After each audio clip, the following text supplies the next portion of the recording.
BEd படித்துள்ள மாற்றுத்திறனாளிகளுக்கு சிறப்பு ஆசிரியர் தகுதி தேர்வு நடத்தப்படும் என்று தமிழக அரசு அறிவித்துள்ளது.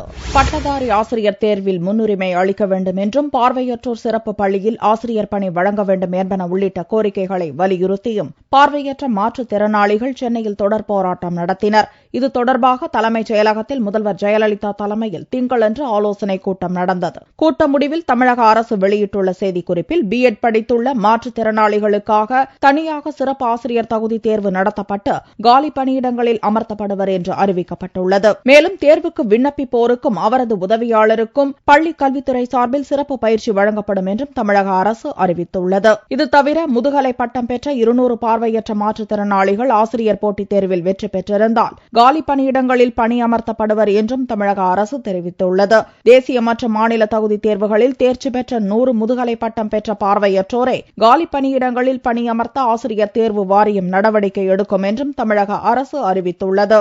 தமிழக அரசு வெளியிட்டுள்ள மற்றொரு செய்திக்குறிப்பில், தென்மேற்கு பருவமழையால் நீர்மின் உற்பத்தி அதிகரித்துள்ளதாகவும், அக்டோபர் 1ஆம் தேதி செவ்வாய்க்கிழமை முதல் தொழில் மற்றும் வணிக மின் நுகர்வோருக்கு 40% மின்வெட்டை 20% குறைப்பதாகவும் அறிவிக்கப்பட்டுள்ளது. வீட்டு மின் நுகர்வோருக்கு மாலை 6 மணி முதல் இரவு 10 மணி வரை மின்சாரத்தை உறுதி செய்வதற்காக அந்நேரத்தில் தொழில் மற்றும் வணிக மின் நுகர்வோர்களின் தேவையில் 10% மிகாமல் பயன்படுத்த தொடர்ந்து அனுமதிக்கப்படுவர் என்றும் தமிழக அரசு தெரிவித்துள்ளது.